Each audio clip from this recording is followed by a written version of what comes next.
Saya sedikit sebelum masuk ke Pergamus ingin cerita urutannya ya. 2000 lalu kita belajar tentang jemaat Efesus ya. Itu intinya kasih ya. Tanpa kasih semua tak berarti ya. Itu tipikal jemaat orang Kristen yang terlalu giat, antusias pelayanan luar biasa, termasuk berkorban untuk Kristus dan sesama ya. Termasuk dia kuat di PA-nya kayak kita habis sedih terus gini ya. Tapi melupakan intimacy with God-nya, hubungan pribadi dengan Tuhan. Sehingga dikatakan kasihnya, bukan kasihnya, dikatakan jemaat Yesus telah meninggalkan, dia yang meninggalkan. Diingatkan tentang kasih, kembali untuk punya waktu pribadi dengan Tuhan. Ya. Kalau kita terlalu capek ya, Pak Yusa, kita sedikit, pulang capek, ya langsung lep gitu ya.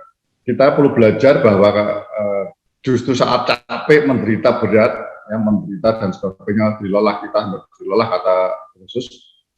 Justru intimacy with God ini, persekutuan pribadi dengan Tuhan itu kekuatan kita, memulihkan segala, menyegarkan untuk kita segera bangkit begitu ya. Kemudian ketika masuk ke jemaat Smyrna, itu saya katakan seperti selanjutnya kasihnya telah berpaut seperti suami istri ya jemaat Smyrna ya. Seperti suami istri berjanji ya, dia sepakat saling mengasihi, setia sampai mati, baik dalam suka, duka, sehat, sakit maupun kaya miskin. Ya, Smyrna demikian miskinnya, demikian susahnya. Ya. Aku tahu kesusahanmu dan kemiskinanmu. Itu betul-betul secara konteks waktu itu betul-betul sudah ambruk, nggak kuat begitu ya. Bukan sekedar miskin dan susah biasa, masih bisa bernafas, masih bisa bekerja, makan setiap hari. Ini tidak bisa makan, tidak bisa buat apa-apa. Ya. Beda. Kalau Smyrna ini Tuhan katakan bahwa dia tahu kesusahanmu, kemiskinanmu. Namun kok kaya di hadapanku, kata. Ya.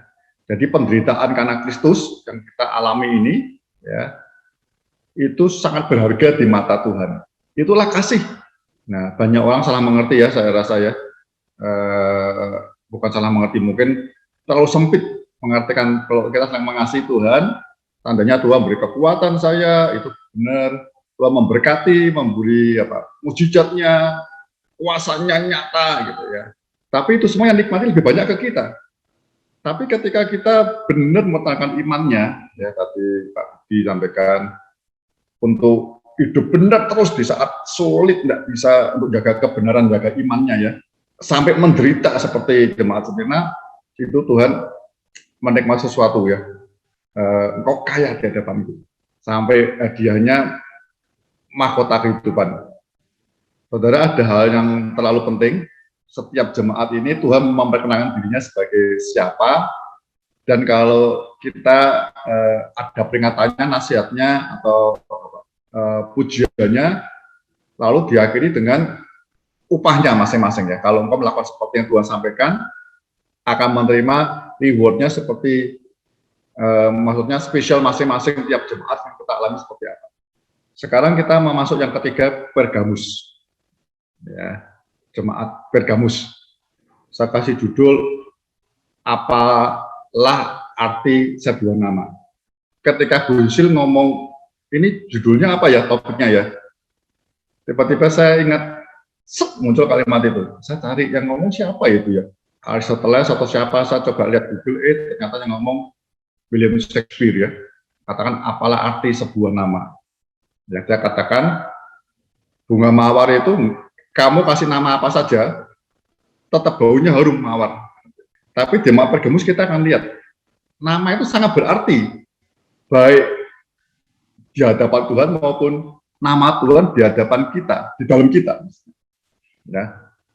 Nama Tuhan itu sangat memengaruhi nasib atau memengaruhi kehidupan iman kita, rohani kita. Itu nama Tuhan, ngerti? Bukan Tuhannya, karena Tuhan terlalu sempurna, tiap Tuhan namanya banyak namanya gitu ya. Banyak nama kita juga baca Jehovah Jireh lah, macam-macamnya, Allah penyembuh dan sebagainya. Penyembuh lebih banyak lagi gitu ya. Setiap kali Tuhan memperkenalkan dirinya, seperti apa, nanti kita lihat Pergamus ya, sehingga itu akan cocok selalu dengan saat perjuangan seperti apa, ingat namanya apa, misalnya ya, Yesus sebagai tabib yang ajaib atau diberi nama Jehovah Rafa. Jadi ketika kita sakit gitu ya, sakit fisik jasmani ya, atau sakit hati juga boleh dah. Kita ketika sakit, kita harus ingat namanya dia. Oh, namanya tabib yang ajaib. Dia penyembuhku. Dia Jehovah Rafa. Itu akan kuat. Ya, Jehovah Rafa begitu. Ya. Di hadapan Tuhan nama terlalu penting. Ya, beberapa kita tahu Abraham diganti Abraham sama Tuhan. Lalu kita tahu Sarai, Sarah, Yakub diganti Israel. Di Perjanjian Baru ada apa? Simon diganti Petrus gitu ya. Nah itu semua spesial di mata Tuhan. Nanti di surga saya percaya masing-masing punya spesial ya. Jadi kok yang terakhir dikatakan kita akan terima batu putih ya. Itu maksudnya apa nih? Kita akan belajar semua itu. Baik ya, kita mulai Jumat. Pergamus. Ini baiknya saya percaya sudah baca semua gitu ya. Saya baca coba ya urutannya satu-satu sambil coba kalau berhenti saya jelaskan, kalau tidak terus gitu ya. Kita mengalir saja. Kepada jemaat di Pergamus, dan tuliskanlah kepada malaikat jemaat di Pergamus ya. Ingat ya, malaikat itu malak, itu utusan Tuhan dalam hal ini selalu di Wahyu 2 dan 3 itu uskupnya atau pimpinan jemaat bisa di waktu itu ya. Pimpinan jemaat di Pergamus disebut malaikat jemaat karena dia berjaga-jaga membawa jemaat digembalakan sampai dewasa. Inilah firman dia yang memakai pedang yang tajam dan bermata dua. Lihat ya, untuk jemaat Pergamus dia memperkenalkan diri Yesus itu satu sosok yang memakai atau memegang pedang gitu ya. Memegang pedang yang tajam dan bermata dua. Kalau ingat ini kita selalu ingat apa? Firman Tuhan ya. Pedang roh firman Tuhan di Efesus 6, atau di Ibrani ya. Firman itu seperti pedang bermata dua yang tajam ya kita lihat ya. Ini firman Tuhan kata Ibrani. Firman Tuhan Yesus itu kalau di Wahyu katakan mulutnya di Wahyu pasal itu juga ada 16. Di mulut Tuhan itu mengeluarkan firman seperti pedang bermata dua yang tajam sekali. Jadi firman itu keluar dari mulut Kristus yang sudah terus namanya Logos ya. Nanti ketika Anda baca akan muncul rema demi rema ya. Pengakuan imanmu. Jadi Yesus memegang firman seperti pedang bermata dua. Kalau di Ibrani 4 kita akan lihat coba Ibrani 4 ya. Artinya pedang bermata dua apa? Ibrani 4:12. Sebab firman Allah hidup dan kuat dan lebih tajam daripada pedang bermata dua manapun. Ia menusuk amat dalam sampai memisahkan jiwa dan roh, sendi-sendi dan sumsum.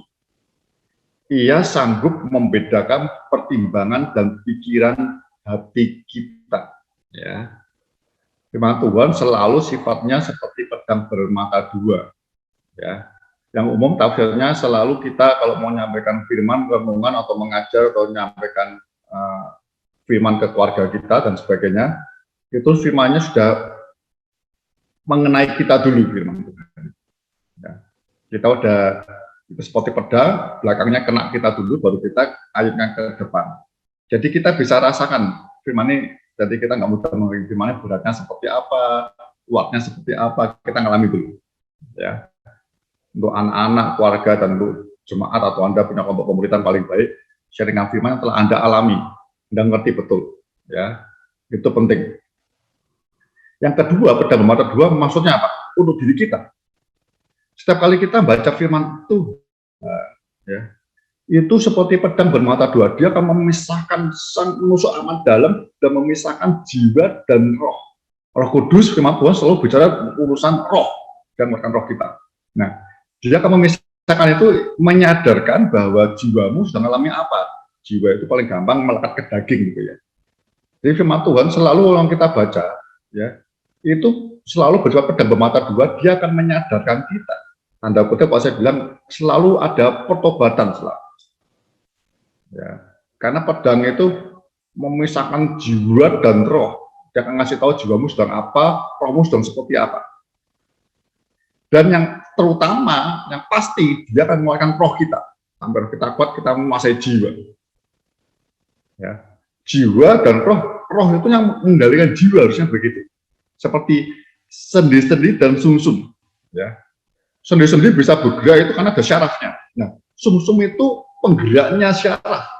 Tulang belakang sumsum semua gitu ya. Orang nggak ada sumsumnya, nggak bisa gerak, sendinya nggak bisa gerak. Ya, sanggup membedakan pertimbangan dan pikiran hati. Pertimbangan itu otak kita, dan pikiran hati itu roh kita. Ya. Firman itu pokoknya ketika kita membaca firman Tuhan, makanya saya nyambung ceritakan, level saudara sudah sekian lama ini, tolong kalau pas merenungkan firman Tuhan, karena kita mengasihi Tuhan, kekasih kita, Kristus ya, sahabat walaupun itu mempelai kita, saudara please bacanya jangan cepat-cepat merenungkannya. Ya, Paulus bilang mengumpamakan dasarnya Kristus memang iman kita, tapi kita membangun di atasnya apa? Ada jerami, rumput kering atau kayu, itu dari permukaan. Ya, itu kalau kena ujian api, ujian pencobaan habis. Tapi Paulus mengatakan sebaiknya dibangun dia bangunanmu seperti perak, emas dan batu permata. Itu dalam. Jadi level saudara semua dan saya gali firman Tuhannya harus tidak boleh cepat-cepat, dalam betul. Renungkan baik-baik. Bila pun baca beberapa firman versi Alkitab, membaca beberapa komentar atau tafsir yang saya sharingkan ya. Anda perlu kalau mendalami firman Tuhan itu waktu teduh yang baik ya. Itu Anda setelah menyembah Tuhan berdoa ya lebih baik, lalu membaca firman Tuhan mulai mendalami, baca 1-2 kali gitu ya. Tuhan harus bicara apa, ada tangkap. Lalu yang kedua mulai belajar mengerti. Kata di Wahyu di Mazmur 1 itu, renungkanlah firman Tuhan siang dan malam, ya renungkanlah. Nah, ketika merenungkan itu Anda mulai mendalami belajar. Yang ketangkap itu rema, tapi sudah mulai mau mengerti kita ini. Ini maksudnya apa? Nah, itu Anda mulai menggali, ingin dapat perak. Jangan level saudara dan saya jangan puas dengan kayu, apalagi jerami, apalagi rumput kering. Ya cepat jadi. Cepat baca 5-10 menit selesai ngerti kayaknya. Tapi itu nggak memberi kekuatan apa-apa. Gampang jatuhnya kembali. Ya. Yuk, please sampai saudara ngerti betul, ngalami betul-betul mana jiwa, mana roh dipisahkan oleh firman Tuhan itu. Ya. Sampai tahu rohmu kuat menguasai jiwa dan tubuhmu yang sakit, yang lemah muncul Anda bisa kuasai. Saya mau ngomong 2 hal, yang kedua saja, enggak usah semua, ada di Wahyu 19 ayat 15. Firman Tuhan bermata 2, itu arti yang kedua, itu pembelaan ke kita, firman Tuhan itu untuk kita dikuatkan imannya. Yang berikutnya akan menghancurkan musuh kita. Ya, orang yang nggak percaya atau kelompoknya iblis, dalam hal ini tata iblis ya, akan dihabisin betul. Kelompoknya Bileam dan Nikolos akan dihabisin. Wahyu 19 ayat 15. Dari mulutnya Kristus keluarlah sebilah pedang tajam yang akan memukul segala bangsa. Ia akan menggembalakan mereka dengan gada besi dan ia akan memeras anggur dalam kilangan anggur, yaitu kegelaman muka Allah yang Maha Kuasa. Lanjut 21. Dan semua orang lain dibunuh dengan pedang yang keluar dari mulut penunggang kuda itu, dan semua burung kenyang oleh daging mereka. Ini kelompoknya iblis antikris disikat habis. Jadi ini pembelaan satu sisi, ya, satu sisi kita dikuatkan, lawannya yang tidak bisa nyerang kita sampai titik ada batasnya, mereka tidak mau bertobat, dihabisi sama. Pengalaman saya mungkin saudara juga akan mengalami, yang pernah mengalami doa pelepasan ya, kita akan tahu bagaimana pertempuran iblis seperti itu ya. Dia nggak mau ya, kita tengkengin tidak mau keluar ya, banyak hal teman-teman katakan nggak akan dibakar dan sebagainya, sampai iblisnya betul-betul keluar dengan teriak biasanya begitu ya. Itu firman Tuhan, bukan karena hebatnya kita tidak doa pelepasan mengusir spirit yang tersembunyi dalam hidup kita ini ya. Itu garis bawahi penting sekali. Karena apa, saudara? Karena Pergamus ini ya, itu ibu kota provinsi Asia. Efesus itu kota terbesar di Asia, provinsi Asia ya, Turki Barat yang dekat Eropa. Smyrna itu kota yang terindah, apa kota Asia, ya. Tapi Pergamus itu ibu kotanya, ya. Makanya dikatakan kita baca ada tahta iblis. Ini ibu kotanya dari Asia, ya. Di situ ada kuil terbesar, kuil Zeus, ya. Maupun dewanya yang terkenal Asklepios, ya. Yang dewa kesehatan itu, yang orang banyak di dunia datang ke situ menyembah Zeus, ya. Yang dewa kesehatan ini, yang lambangnya ular, Anda tahu ya, kayak apotek dokter hari ini, ya. Itu dari situ awalnya Pergamus ini, ya. Dan mulai karena ibu kota, karena dia tuh pernah membela Roma gitu ya. Jadi sama Roma dibuat spesial kota ini sehingga dia dikuatkan dan mereka meresponinya dengan membangun kuil-kuil untuk para kaisar juga. Nah, jadi betul dikatakan nanti tahta iblis. Nah, gubernurnya di situ atau konsulnya ya, itu khusus ibu kota itu gubernurnya yang berkuasa di Asia Kecil, ibu kota itu di hal ini di Pergamus itu diberi kuasa pedang, ya. Kalau saya coba lihat kuasa pedang itu namanya ius gladi, ya. Gubernur diberi otoritas penghakiman apapun, hak dia mau menganiaya siapapun juga punya hak. Jadi ada lambangnya pedang di kantor gubernurnya karena begitu. Makanya pas Yesus bilang, aku ini yang menguasai pedang, firmanku ini yang menentukan hidup mati orang. Jangan takut terhadap aniaya atau gubernur atau ya pimpinan atau masa sekitarnya yang akan menghakimi engkau, menganiaya. Pas ya, lihat ya. Jadi Yesus selalu mengenalkan dirinya tepat. Kondisi saudara dan saya hari ini seperti apa? Kalau kita nggak firman Tuhan, pasti kita akan ngerti. Di Roh Kudus akan menerjemahkan kondisi kita sedang perlu apa, gitu ya. Firman Tuhan akan terbuka rahasianya, ya, tafsir baru akan muncul dari hikmat. Kita ketika kita mengalami apa spesial, Tuhan akan mengeluarkan apa.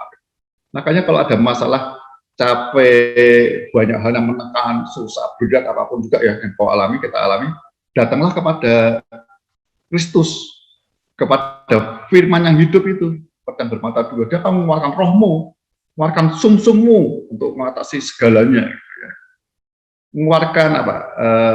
Hati kita datang, kita bisa tetap bertahan. Nanti kita lihat aja. Iblis selalu lambangnya dia juga mau pakai pedang, ya.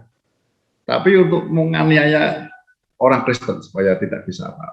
Jadi Tuhan mengenalkan dirinya persis, ya. Ada di Matius 2, Yesus katakan, jangan takut kepada orang yang bisa membunuh tubuh fisikmu ini, tapi takutlah akan Dia, maksudnya Bapak di surga waktu dia ngomongnya, ya, Tuhan, yang tidak hanya bunuh tubuh fisikmu, tapi Dia juga akan membunuh rohmu. Itu penting, saudara. Ya, jadi takutlah akan Tuhan. Ancaman-ancaman di sekitar kita tuh jangan membuat kita takut, apalagi lari. Apalagi apa ya? Ya lari kadang-kadang Tuhan izinkan juga lari sih, dimati juga ya akhir zamannya. Tapi kalau tidak, jangan. Kita baca berikutnya, kita akan ngerti. Aku tahu di mana engkau diam, yaitu di sana, di tempat tahta iblis, dan engkau berpegang kepada namaku, dan engkau tidak menyangkal imanmu kepadaku, juga tidak pada zaman Antipas saksiku, yang setia kepadaku, yang dibunuh di hadapan kamu, di mana iblis diam. Dikatakan aku tahu di mana engkau diam, yaitu di sana, di tempat tahta iblis. Kata diam di sini kalau bahasa Indonesia ada dua hal, ya. Diam yang kayak orang kontrak, orang kos pindah-pindah. Tapi yang dipakai di sini kata diam itu permanen, tinggal tetap. Sama ayat yang terakhir, maksudnya bagian terakhir, kalimat terakhir, di mana iblis diam, itu sama katanya, katakan. Jadi sama kata-kata yang tinggal permanen. Lucu ya, bukan lucu maksudnya.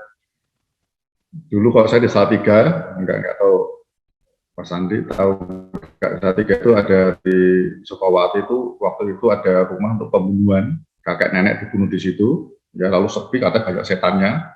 Jadi kita ini iseng-iseng sama teman-teman. Kita kontrak aja yuk kalau murah. Kita kan nggak takut setan katanya. Ya, tapi itu kan cuma kos berapa tahun. Tapi ini tinggal ditata iblis, ya pusat penyembah berhala, ya. Dan nanti Anda lihat kita belajar itu benar-benar itu betul-betul kuasanya itu nyengkram ya, kemaksiatan segalanya sampai betul-betul membuat jemaat ini sengsara.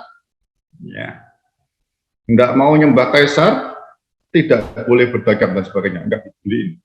Berat, saudara. Ya. Jadi diam bersama, sudah ada iblis diam di situ, orang-orang kaisar suruh diam di situ juga. Hampir sama seperti Spina, setiap mati di situ. Seolah nggak boleh pindah, ya di situ. Tapi Tuhan bilang dia akan menguatkan, ya. Dia akan nanti upahnya luar biasa, ya. Mana, ya, mana surgawi, ya. Kristus yang hidup sendiri, ya. Mana itu berarti suatu di Yohanes, akulah roti yang hidup. Mana itu menggambarkan aku sebenarnya, ya, persekutuan abadi. Jadi mati fisik itu sekedar pindah tempat, ya kayak Tuhan ngomong sama Lazarus kan, tidur pindah tempat. Jadi dikuatkan, jangan takut dengan ancaman aniayanya sampai membunuh. Contohnya data bukti, Yesus bilang seperti Antipas saksiku ini. Ya nggak ada catatan, nggak ada di Alkitab, tapi menurut tradisinya Antipas ini salah satu uskup sebenarnya di situ juga yang baru ini ya. Antipas itu salah satu muridnya Yohanes, ya, yang nulis ini muridnya ini. Antipas itu tradisinya bilang dia tidak mau nyembah kaisar, ngasih apa entah ngasih persembahan atau bunga di kuilnya itu, ditangkap,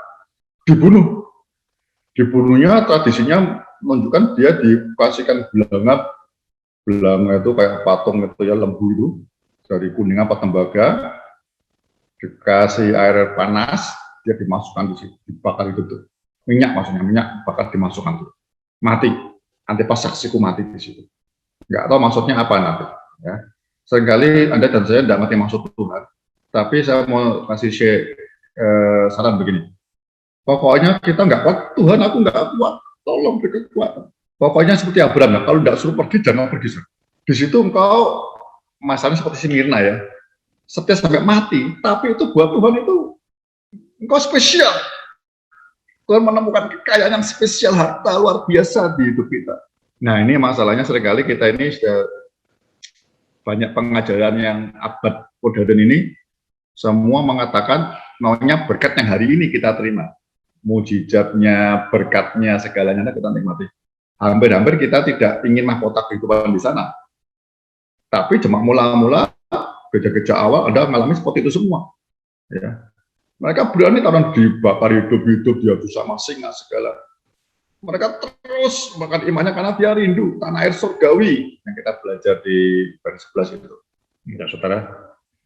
Dikatakan lanjut, dan engkau berpegang kepada namaku. Ini satu kata nama. Ya. Dan engkau tidak menyangkal imanmu kepadaku. Jadi nama Tuhan itu selalu menempel erat dengan iman. Kita sedang sakit, iman kita akan kuat kalau kita tahu dia Jehovah Rafa. Misalnya begitu ya. Terus akan kesembuhkan aku ya. Tidak tahu kapan pokok kuatkan aku. Aku percaya sakit dari fisik. Ya. Jadi dia nangkep namaku. Nama apa? Nama aku ini yang mempunyai pedang tajam bermata dua. Aku yang memegang firman kehidupan. Aku menentukan hidup mati orang.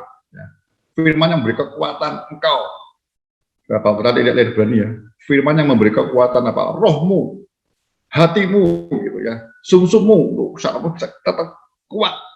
Imannya kuat. Berpegang pada namanya. Garis bawahi kata berpegang. Nanti ada dua lagi tentang berpegang yang keliru. Ya. Anda memegang Yesus, memegang firman Tuhan namanya, itu artinya kita tidak bisa pegang yang lain. Ingat ya, nanti kita akan lihat bawah-bawahnya. Seringkali orang Kristen itu ditipu oleh iblis, pegang Yesus tangan satu, firman, satunya pegang dunia atau pegang yang lain. Enggak akan kuat. Genggaman itu begini yang kuat. Ya. Kata berpegang begitu, dia memilih memegang Tuhan, peganganku. Ya.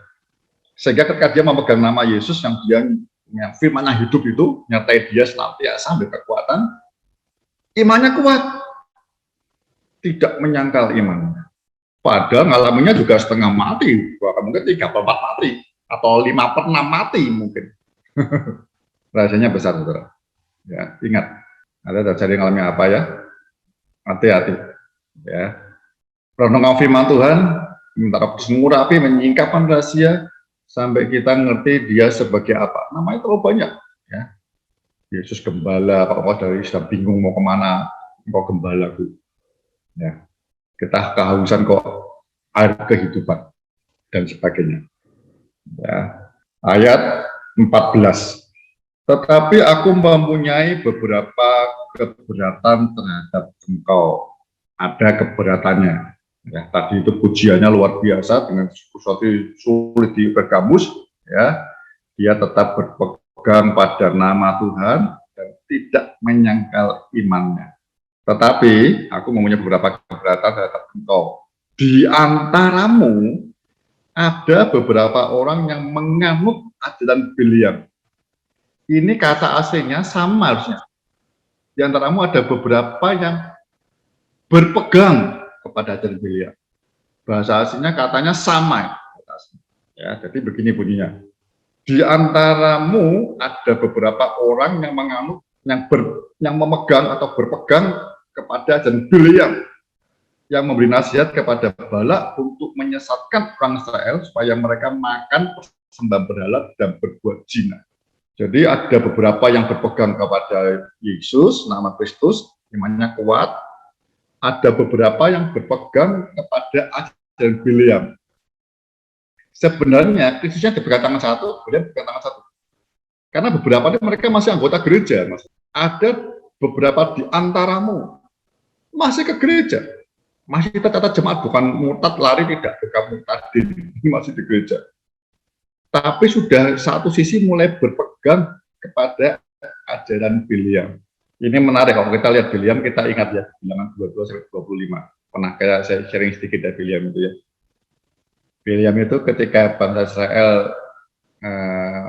berkemah di Sidim, dekati Moab, ya, Midian, ya, daerahnya Midian, orang Moab, itu Balak raja Moab ketakutan. Ya seperti Rahab kali itu dengar, ini bangsa yang besar, Allahnya Yahweh-nya luar biasa, mau lewat daerahku ini, aduh habis. Dia tahu, ya semua orang zaman dulu tahu ya, peperangan saling bunuh itu karena itu sebenarnya adu kekuatan di balik dia siapa. Allahnya masing-masing sebenarnya. Mereka punya Yahweh, tiap dewa tiap bangsa punya dewa masing-masing. Dan dewanya kalau Allah kan kayak ada imamnya gitu ya, mereka juga punya dukun-dukunnya begitu. Balak tahu di Midian ada satu orang namanya Biliam. Biliam ini dikatakan nabi tapi ya dukun tapi terbuka gitu. Buktinya apa? Ketika Balak deketin ngutus orang ke dia, Tuhan ngomong sama Biliam, jangan pergi. Jadi ini dukun putih kira-kira begitu hari ini ya. Ini orang apa? Orang pintar yang putih ya, selalu ngomongnya Tuhan. Tuhan mengingatkan pada Biliam, jangan pergi. Terpaksa dibujuk lagi, kasih duit lebih banyak, pergi. Tuhan bilang apa? Engkau harus mengucapkan apa yang aku tahu di mulutmu saja. Ya. Tuhan masih mengenal dia gitu. Singkat cerita kita tahu semua, tiap kali mau dikutuki nggak pernah bisa kan? Karena Biliam ini bagaimana juga tetap takut sama Tuhan yang menentukan hidup mati orang. Dia tahu, Israel nggak bisa dikutuki nih, karena Allahnya besar. Allahnya Maha Kuasa, tidak ada Allah lain seperti Allahnya Israel, Yahweh itu. Sehingga dia lebih takut Tuhan. Tapi karena lama-lama digoda terus sama Balak, ya, akhirnya dia, ya orang kalau digoda terus, kalau dia tidak seperti jemaat Pergamus, ya, ini kan nabi-nabian gitu ya, karena dibunuh di bilangan 31 dia dibunuh dengan pedang, Biliam ini, ya. Karena yang bocorkan rahasianya. Lalu dia diam-diam menasihatkan kepada Balak. Ini tidak bisa dilawan bangsa ini. Allahnya terlalu luar biasa sekali, tidak bisa kau lawan. Jadi aku tahu ini Allah ini kudus, dia bangsa ini kudus. Jadi dia bisikin kepada Balak, dia tahu Allahnya itu hanya benci dua hal, ya. Satu, nyembah berhala, dua, perzinahan, ya. Nyembah berhala, perzinahan. Karena kalau orang nyembah berhala sudah Tuhannya nggak monoteisme, nggak satu, ya. Kalau ya yang ditunggal itu sudah mulai bias, mesti dia perzinahan. Jadi perjanjian percabulan itu, kalau berzina itu orang suami istri sama orang lain itu ya, sudah menikah. Yang masih muda-muda, percabulan ini lebih tepat sebenarnya percabulan sebenarnya. Karena ini orang-orang saya masih banyak yang belum menikah. Ya mungkin ada perjinannya juga deh.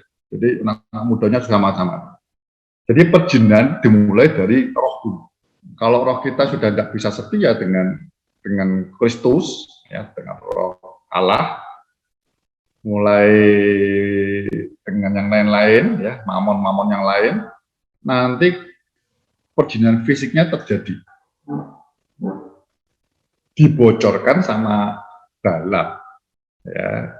Jadi kalau saya ingat seperti Matius 7 ya, waktu itu Anda lihat 21, 23 itu kan, Tuhan bilang, aku tidak pernah kenal engkau. Orangnya kan protes ya, aku melayani engkau, mengususkan demi namamu Tuhan, aku bermujizat demi namamu, dan sebagainya, bla bla bla bla bla. Tapi Tuhannya marah betul. Aku tidak kenal engkau. Nyahlah kamu semua pembuat kejahatan. Diusir semua. Pelayanan yang Anda nikmati kuasa Tuhan, berkat semua karunia yang Anda terima itu, ya, itu kalau nggak dibandingkan karakter yang benar, yang kudus, ya, itu pembuat kejahatan di mata Tuhan. Anda tahu peristiwa ini? Itu ribuan orang dibunuh, saudara. Tuhan marah betul. Musa dikasih tahu, kumpulkan setiap suku 1.000 orang. 12 atau 12, ya, lagi mungkin tidak ya. 11.000 orang. Masuk ke media, bunuh semua orang. Laki-laki dan beliau dibunuh juga. Dia bisa betul sama Tuhan. Pertama orang Israelnya juga dibunuh. Ribuan orang yang mati. Yang menyerbu Moab. Saudara, jangan main-main ya. Nyembah berhala dan berzina atau percabulan. Apa sih? Saya teringat di Kolose 3 ayat 5. Saudara. Saya mau cerita, berhala modern, ya, itu bukan menyembah patung-patung kayak yang dulu. Karena itu, matikanlah dalam dirimu segala sesuatu yang duniawi, yaitu percabulan, kenajisan, hawa nafsu, nafsu jahat, dan juga keserakahan yang sama dengan penyembahan berhala. Ya, jadi penyembahan berhala itu apa? Serakah. Keserakahan itu berhala modern. Kita lihat di Lukas 12 ayat 15. Ya, kalau tiba-tiba saya ingat ayat itu. Bentar ya, saya cari itu loh. Semoga betul. Lukas 12 ayat 15. Ayat yang sama, kata yang sama itu dipakai di sini. Kata Yesus lagi kepada mereka. Lukas 12 ayat 15. Berjaga-jagalah dan waspadalah terhadap segala ketamakan. Itu adultery sama. Serakah itu tamak. Sebab walaupun seorang berlimpah-limpah hartanya, hidupnya tidaklah tergantung daripada kekayaannya itu. Aneh ya. Ternyata orang serakah, orang tamak itu sebagian besar itu orang kaya. Serakah atau tamak itu bukan karena kekurangan kepingin. Itu nafsu gitu. Tapi serakah tidak. Serakah itu orang yang tidak pernah puas. Itu berhala. Artinya apa? Nyembah berhala itu sudah nggak pernah puas, selalu terus. Nanti masuk seksual ya, enggak pernah. Tapi beda dengan Yesus kan. Di Matius 5, berbagailah orang yang haus dan lapar, akan kebenaran akan dipuaskan. Kalau puas itu Anda merasa cukup, kata Bapak, berilah makan hari ini kami makan yang secukupnya. Puas. Tapi namanya berhala, mamon, itu tidak pernah puas. Orang sudah punya kekayaan masih terus. Itu berhala modern. Duit itu katanya nggak ada serinya. Nggak ada serinya. Ya dasar kali pikir gitu sama Tuhan kan. Dulu saya waktu sekolah, ya saya dulu di Semarang tuh kadang bapak-bapak saya nggak bisa ngantar, saya naik bemo. Nggak tahu Pak Andi ngerti bemo nggak Pak Andi? Bemo. Bemo itu enak. Kita kalau agak nakal, karena supirnya disekat di depan supirnya. Jadi kita agak nakal, berhenti, lari kita. Dia tidak bisa ngejar kita. Bemo. Bayarnya Rp25. Ya. Bemo pencetannya itu kalau mau berhenti, itu lucu tuh. Cuman ada kabel 2, ada besi 2. Dipencet supirnya, berhenti dia. Dia nunggu aja. Orang bayar, dia terima. Kalau orangnya kabur, ya tidak bisa mana-mana. Mau lari gimana? Bisa lari. Ya. Bemo di Jakarta juga ada ya. Di Percetakan Negara itu juga ada bemo tuh ya. Ada yang pernah tinggal di situ, Percetakan Negara itu dulu ada bemo, atau sekarang ada nggak bemo. Ya. Lalu teman-teman sudah punya sepeda saya belum. Lalu bapak saya ngumpulin duit, saya punya sepeda, dulu adanya namanya sepeda mini ya. Saya punya sepeda mini. Sana sepeda mini SMP itu ya, SMP. Lalu kakak saya gede, menikah sama kakak saya, sepeda namanya sepeda jengki. Atau sepeda jengki ya. Ada mini jengki gitu ya. Ada sepeda gede, sepeda kebu kalau nggak tahu yang dipakai gede itu ya. Sana jengki. Ketika saya SMP naik sepedanya kakak saya, mereka sudah pada naik motor. Saya kapan pengen naik motor itu? SMA saya naik motor, beberapa teman naik mobil. Sama zaman kuliah. Ya. Jadi orang itu nggak pernah puas. Sekarang saya ada mobil. Saya dengar beberapa waktu yang lalu beberapa pengusaha kaya rumahnya di Karawaci situ kalau mau kerja di Jakarta ya, kelompoknya Lipo itu, Pak Roy segala katanya pakainya helikopter, ya, nggak kena macet dari Lipo Karawaci ke kantornya di Sudirman tuh ya, yang Lipo itu nggak tahu berapa menit nyampe. Hari ini keluar ya, kalau Anda lihat di Jakarta hari ini keluar ada taksi udara, nanti sudah bisa naik juga. Taksi udara di Jakarta mulai muncul. Orang nggak pernah puas. Sepeda, pengen motor pengen mobil dan seterusnya. Padahal motor dan mobil kan yang bersama kan, saudara ya? Yang bersama dia. Kalau orang naik motor itu, kalau hujan tidak kepanasan, kalau panas tidak kehujanan. Tapi kalau mobil, kalau panas tidak kepanasan, dan tidak kehujanan. Nah, itu ada bedanya. Orang kalau sudah nyembah berhala, serakah itu tidak akan pernah puas. Nah, kebiasaan setelah itu biasanya jatuh ke apa? Selahata wanita. Ya, ini kita lihat di Ibrani, saudara, tentang percabulan atau perzinahan atau percabulan. Ibrani 12:16. Hati-hati ya. Ini ada beberapa gereja berpegangnya enggak 2 tangan firman Tuhan Kristus. Ya, saudara mesti satunya berpegang yang lain. Karena tangan tidak bisa nganggur. Tangan mesti megang sesuatu. Janganlah ada orang yang menjadi cabul atau mempunyai nafsu yang rendah seperti Esau yang menjual kesulungannya untuk sepiring makanan. Jadi sebenarnya cabul atau zina itu awalnya di nafsu, karena tidak bisa puas, nafsunya apa aja menghalalkan segala cara.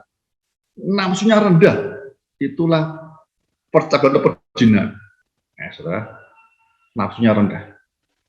Dengan dia pas lapar-laparnya nafsunya itu ya, sengaja dimasakin sama Yakub, baunya harum, sop Brenebon itu, ya, sop kacang merah, dia bau, aku mau hisap baunya lagi, aduh betul-betul, aku mau nyicip dong, nggak bisa, ya Rasul kamu kasih, udah kalau orang kena nafsu itu sudah nggak pikir panjang, dia pikir apa, ya Rasulullah apa pentingnya, sebenarnya aku juga akan mati, tapi dia lupa, ya Rasulullah itu menentukan, kalau hari ini ya, menentukan upahmu di surga.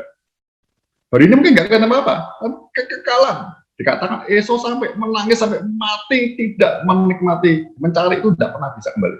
Cabul, nafsunya rendah. Kalau orang Yunani percaya gitu, jadi sebenarnya, ini sebenarnya, kata kalau filsafatnya orang-orang Yunani, itu bisa diatasi. Ya. Saya ingat banyak Pak Tong kan ahli filsafat ya, dia cerita apa? Filsafat Yunani itu ngomong begini, Yunani mengagungkan apa? Logika. Ya. Logika. Nanti kok Alkitab Yohanes bilang logos dari Tuhan, kok mereka tidak. Logosnya itu ilmu toh, biologi, bio sama logos gitu ya. Tapi logosnya dia logiko, otak. Kalau logosnya firman Tuhan, Yohanes bilang dari atas firman itu, ya, yang memberi hikmat ke kita nanti. Dia bilang manusia itu beda dengan makhluk yang lain. Manusia itu bedanya apa? Diciptakan otaknya di atas. Ya, otak itu posisi paling atas. Ya binatang katanya otaknya ya nggak tahu beda jauh sama tubuhnya yang lain. Otaknya di atas.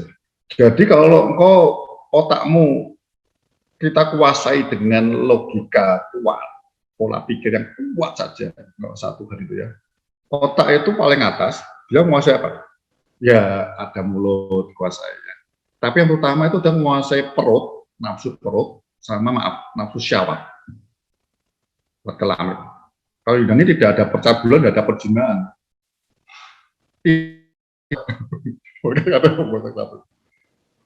Tapi dia itu sebenarnya dia kuatkan logikanya saja. Kalau otakmu kuat bagus ilmuwan itu ya, gitu, para ilmu pintar-pintar ya, itu harus bisa menguasai diri. Teorinya begitu. Tapi iblis ini sejak dia William seperti lambangnya iblis, dia membocorkan ke Balak ya. Sejak itu dia tahu orang Kristen ini tuannya nggak suka cuma dua hal ini, nyembah berhala dan perzinahan percabulan. Nah itu selesai itu. Di Pergamus dibuat oleh iblis seperti itu. Kalau Anda lihat Korintus sebenarnya Korintus 1 pasal 8 ya, kita tahu penyembah berhala itu sebenarnya nggak ada artinya buat orang percaya. Karena Allah lain kita nggak ada, kita percaya Allah Maha Kuasa yang satu, lainnya kan ilah-ilah kecil. Nggak ada, kita makan makanan, maaf ya, penyembah berhala kita makan, no problem, karena kita nggak percaya dia. Apa artinya Allah mereka terhadap kecil? Nggak ada artinya, kata Paulus. Nah, itu makanan itu tidak haram, tapi dinasihatkan sama Paulus. Nanti konteksnya Pergamus seperti itu. Kalau mau diajak sama orang yang nggak kenal Tuhan, ya orang nyembah berhala di rumahnya makan, dia ngomong ini makanan dari penyembah berhala. Paulus juga waktu penyembah berhala juga banyak ya. Paulus juga, engkau nggak boleh makan, karena sudah tahu ini penyembah berhala hanya orang, dan orang lain. Ini di Pergamus seperti itu, ya. Jadi perbuatan mereka ini William itu sama ya. Jadi ada pelatihan bakti dan sebagainya gitu ya. Jadi mereka itu urusan duniawi, amoral semua seperti itu. Jadi orang-orang kumpul-kumpul sama bisnis itu ya, minum-minum apa dulu, makan-makan gitu. Tapi semua makanan sebenarnya sudah dijebakkan berhala. Orang Kristen tahu itu sebenarnya. Tapi dia nggak makan bersama penyembah berhala ini relasinya bisa putus. Bisnisnya bisa susah, usahanya. Ya. Fasilitas yang lain di kota bisa nggak dapat apa-apa. Kan kata iblis betul, dia menekan sengaja. Iblis bertata di situ. Iya ini kalau hari ini masih belajar peperangan rohani kan ya. Peperangan rohani ada kata Yesus, Yesus bilang ada kalau di bawah ya, kalau di atas ada pemerintah, ada penguasa, ada penghulu, atau roh jahat di udara. Anda lihat di kitab Daniel sama kan, Daniel waktu berdoa, lalu malaikat bilang, Gabriel ngomong, dia dalam 21 hari itu, Daniel, harusnya ketika hari pertama engkau berdoa, minta pengertian tentang kejaman itu, mimpimu itu, ya, itu Tuhan sudah memberi jawabannya. Tapi ketika aku mau menyampaikan ke engkau jawabannya, itu aku dicegat oleh raja-raja Persia. Nah, itu. Tahta iblis itu kuasa gelapnya terlalu kuat. Itu pun peperangan rohani. Gabriel kan bukan malaikat perang. Nggak bisa dalamnya, dia putar sana, dalamnya nggak bisa. Nggak. Gabriel bukannya nggak berani, dia bukan bagiannya, dia tunggu aja. Hadap sama itu. Sampai akhirnya Mikael datang, panglima perangnya. Nah ketika mereka perang, turun. Beritanya ke Daniel. Coba ya bayangkan ya. Itu kok Daniel 20 hari, kurang sehari dia sudah capek berhenti doanya, doa puasanya berhenti. Itu berhenti, beritanya nggak nyampe tuh. Punya ketekunan, kondisi berat terus doa puasa, Tuhan kuat, peperangan terus. Ya. Nanti saya pas nggak direkam saya akan cerita beberapa kota, di Indonesia juga seperti itu. Ya. Tidak seperti apa, nggak akan tahu. Ini bukan masalah orang karismatik sebenarnya. Saya ini pelayanan lama di Papua di Pak Budi sama-sama dengan Pak Budi Marianto. Saya kumpul dengan para misionaris, ya. Jadi saya ngerti bahwa misionari, Anda tahu ya, misionari itu yang masih masuk di Papua itu dari aliran Injili, ya Alien, CMA itu ada PBNU, banyak badan-badan misi Amerika maupun Eropa yang Injili masuk. Ya, tapi kalau kita lihat tahun-tahun 80-an, 90-an, mereka nggak bisa gerak apa-apa, nggak bisa gerak apa. Nah, ada satu profesor di Fuller, mungkin beberapa orang tahu ya, bukunya bagus tentang namanya Peter Wagner. Peter Wagner sampai ngamati, ini kan profesor misi gitu ya. Dia lihat sejak tahun 80-an ke sini, ke atas 80 ya, itu dia lihat misi Injil itu berhenti gitu. Tapi dia ngamati sisi lain, dia lihat daerah Amerika Latin dan sekitarnya ya, dia lihat orang yang karismatik gitu, orang-orang karismatik yang kayak apa, kalau sana dia Marsulo gitu ya, dia tahu orang ini ya, itu dia di Argentina kan gempar ya, di Amerika Latin itu kan harus luar biasa loh kakek itu mujizat, dia panen jiwa terus mujizat. Kalau saya cerita, sudah mungkin saya pernah teman saya cerita begini, mungkin di bukunya ada itu ya. Teman saya pernah ngalamin lihat, saudara kalau di Indonesia pernah lihat orang mujizat apa sih? Paling luar biasa. Contoh yang saya kaget, teman saya cerita apa? Di Amerika itu kalau dia itu ya, KKR itu ya, mujizat kesembuhan itu salah satunya orang pendek itu bisa didoakan bisa modot tinggi. Nah, itu. Sederhana ya. Tapi itu kan buat saya, di Indonesia saya nggak pernah dengar begitu sih. Lalu orang giginya ompong, didoain bisa keluar. Gigi. Sampel rasanya toh. Gigi palsu juga bisa sih sebenarnya sih. Tapi itu muncul. Nah, Peter Wagner dengar ini orang karismatik kok terus jalan ya misinya. Dia belajar ngamatin. Ini kan profesor, dia bisa bukukan. Dia ngerti ada roh teritorial, dia ada roh jadul, dia ngerti ternyata. Nah, dia buat bukunya itu. Kalau orang karismatik kan seringkali ya tidak buat buku yang begitu-begitu ya. Tapi orang Injili, ya, sehingga Peter Wagner ngajar tentang peperangan rohani. Gitu. Sudah saya dengar, ya. Bukunya saya rasa banyak Anda bisa cari. Ya, saudara. Demikian pokoknya kuatnya, sadisnya, sampai kalau kita tidak ngerti siapa nama Tuhan, ya, dia kenapa untuk mati kita. Lama-lama pegangan kita tinggal, pokoknya aku kan tidak lepas Tuhan Yesus, masih tak pegang satunya aku pegang yang lain. Enggak, pegang itu salah satu begini, jadi satu akan kuat. Lanjut, ayat 15. Demikian juga ada padamu orang-orang yang berpegang kepada ajaran pengikut Nikolaus. Berpegang lagi sama. Yang satu ke Kristus dua-dua, yang sebagian lagi ada satu Kristus, satu ajaran William, ada sebagian lagi satu Kristus, firman Tuhan, satunya ajaran pengikut Nikolaus. Sama, saya sudah sampaikan ya. Nikolaus ini pengikutnya tuh ngajarnya juga sama. Seks bebas kira-kira begitu, God of God. Kalau dia ngajarkannya begini, tubuhnya akan hancur, ini tubuh kan tubuh dosa gitu ya. Harusnya itu firman yang betul ya tubuh dosa, Kak, gitu Anda tahu ya. Tubuh dosa, ya. Aku ini mau celaka, ya kalau saya kata. Yesus yang paling roh. Tapi maksudnya kendalikan tubuhmu kan begitu harus. Ini enggak, karena tubuh sudah dosa ya. Kita apa? Ya sama, hubungan seksual seks bebas apapun juga ngumbar nafsunya enggak masalah. Toh kita sudah selamatkan. Ngeri ya. Dosa enggak akan mempengaruhi apa-apa lagi. Itu artinya banyak gereja-gereja tertentu saya lihat yang memegang paham saya selamat tetap selamat, itu dosa terus termasuk hamba Tuhan. Hati-hati ya saudara. Itu ya sama. Kita lanjut ayat 16. Sebab itu bertobatlah. Jika tidak demikian, aku segera akan segera datang kepadamu dan aku akan memerangi mereka dengan pedang yang di mulutku ini. Lihat ya. Itu bertobat. Bertobat itu dengan firman Tuhan. Kok tidak, ini firman Tuhan hanya akan memangkas kita. Ya, hati-hati. Biliam dipotong, dibunuh dengan pedang betul. Ya, firman Tuhan itu kalau kita sudah tidak mengeraskan hati betul, terus tidak bisa rebus berdiam diri, wah bahaya.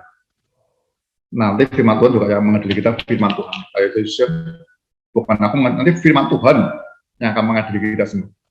Karena orang akan dihukum sesuai dengan perbuatannya, nah patokannya firman Tuhan.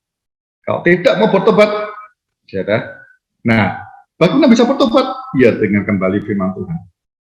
Ini pedang bermata dua buat kita bisa bertobat. Saudara, hari ini hati-hati.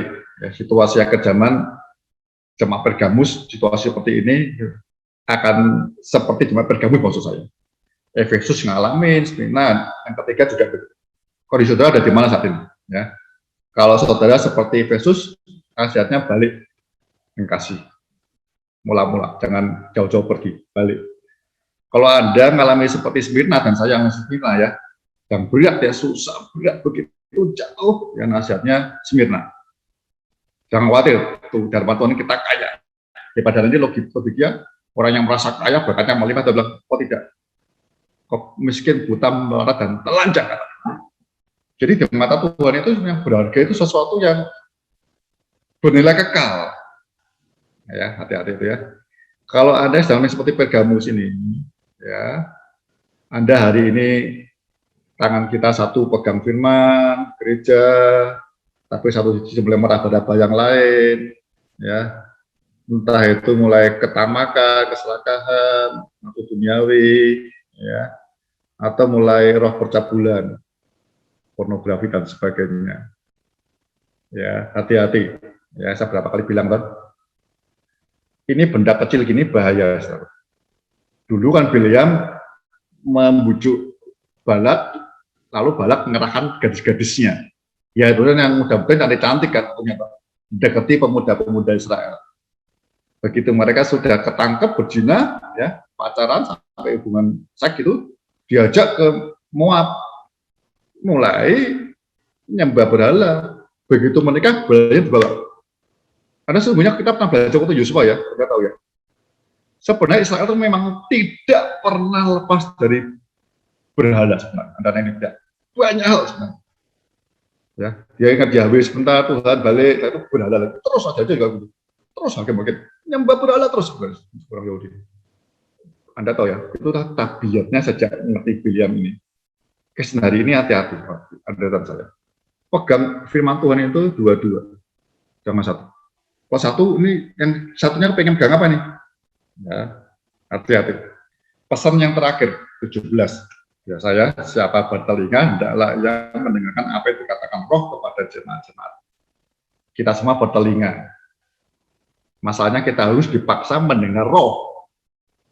Ketika mendengar firman Tuhan, kita tangkap firman ini ngomong apa, Roh mengajari apa, dia ngurapin ngomong apa. Ya, ada perenungan firman, jangan lihat YouTube dulu, jangan lihat khotbah orang, itu gampang didengar. Tapi dengar Roh ketika kita baca teks ya, atau kita baca tafsir komentar, kita maksudnya apa, nanti Roh Kudus bicara. Tapi ada dengar bicara orang, hamba Tuhan siapapun, maksud saya, tidak dengar Roh. Ya, nanti akhirnya dengar Roh sedikit, oh maksudnya begini. Ya. Tapi ini Roh, apa yang dia sampaikan? Barang siapa menang, akhirnya pegang dua-dua khusus sampai akhir, jangan takut orang bisa bunuh kita. Asal kita benar ya, pegang itu jangan nyangkal imanmu, kebenaranmu jangan lepas. Ancamannya apa juga terserah. Terserah itu maksudnya terserah iblisnya, nggak apa-apa kan. Kita terus kuatkan. Nah, kepadanya akan kuberikan satu dari mana yang tersembunyi. Mana itu kata Yesus di Yohanes, akulah mana yang hidup, roti hidup sendiri. Ya, tersembunyi. Nikmati persekutuan dengan Tuhan. Ya, baik sekarang pun nanti kekal, sampai Yesus kekal. Jangan lupa ya. Jadi engkau harus mengalami hari ini, engkau dan saya mengalami pentingnya persekutuan, kuatkan imanmu itu terbaik, terpenting. Karena sampai kekal kita akan nikmati mana surgawi sungguh-sungguh. Ya. Kalau orang Yahudi ngerti betul ini. Ya. Gini, kalau Anda lihat mungkin yang Pak Tanto ada ya, itu di suratnya di Makabi atau Makabis di kanonisasi kanonnya Katolik itu, dia cerita seperti ini rasanya ya. Jadi mana itu kan kenapa dikatakan tersembunyi? Karena ketika harusnya zaman Salomo sih, tapi zaman Yeremia juga sudah ada di Makkabib ya. Jadi ketika mau jatuh ke Babel, itu tabut Allahnya sudah disimpan, disembunyikan di Gunung Nebo. Tapi tafsir yang lain ada bilang dibawa ke Ethiopia, ya. Tongkat Harun termasuk mananya sudah nggak ada mananya. Makanya zaman Yesus bait Allah Herodes itu kosong sebenarnya, nggak ada, Allah nggak hadir karena nggak ada tabutnya. Bait Allah Herodes waktu zaman Yesus itu, jadi tidak ada, ya saudara. Jadi nanti orang Yahudi percaya nanti suatu saat kita setia sampai akhir, kita akan di surga kan dia anak merasakan Allah itu. Kita akan makan mana tersembunyi itu. Ada tafsir lagi bilang Yeremia yang nyimpen, gitu. Dibawa ke daerah Mesir atau di mana begitu. Jadi mereka pengen itu semua. Ya. Yang kedua, aku akan mengaruniakan kepadamu batu putih yang di atasnya tertulis nama baru, nggak ada nama ya. Tapi nama Kristus ini nama baru. Nah, yang tidak diketahui oleh siapapun selain oleh yang menerimanya. Ini tafsir juga macam-macam ya. Saya berdoa ya. Saya milih. Nanti kita akan selain menikmati mana surgawi, kita akan terima batu putih.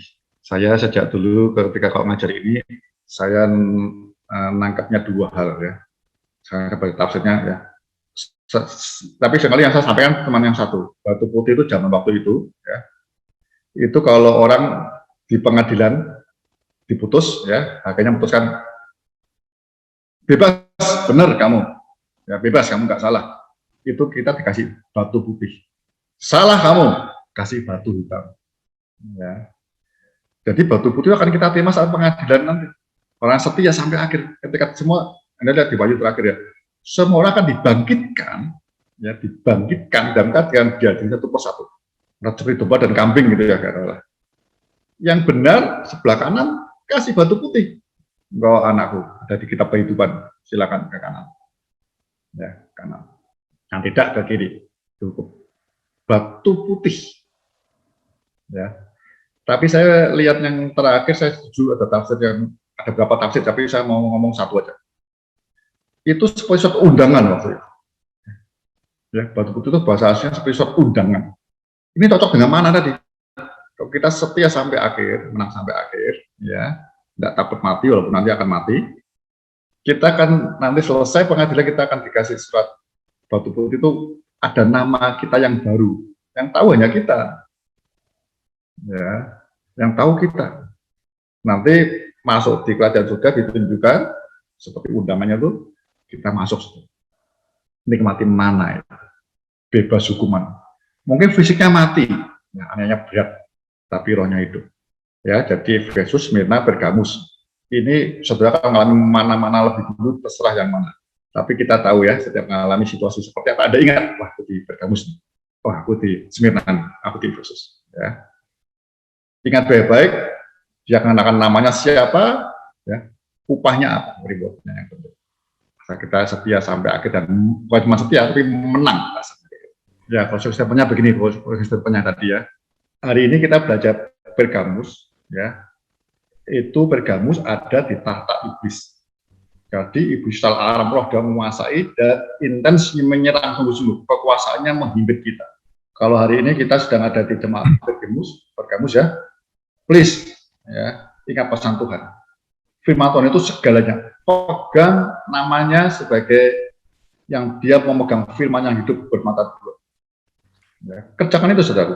Ya. Sampai kita punya kekuatan baru, ya, Pak Yusuf juga sedang berendam katanya, ya, dengan firman Tuhan terus, ya, pada mata dua najamal sampai rohnya kuat kembali, solusinya kuat, ya, berani bertindak sesuai keinginan Tuhan. Yang terakhir tentunya jangan lupa selalu ada reward, tentu adilnya, bukan semua selamat tok, ya.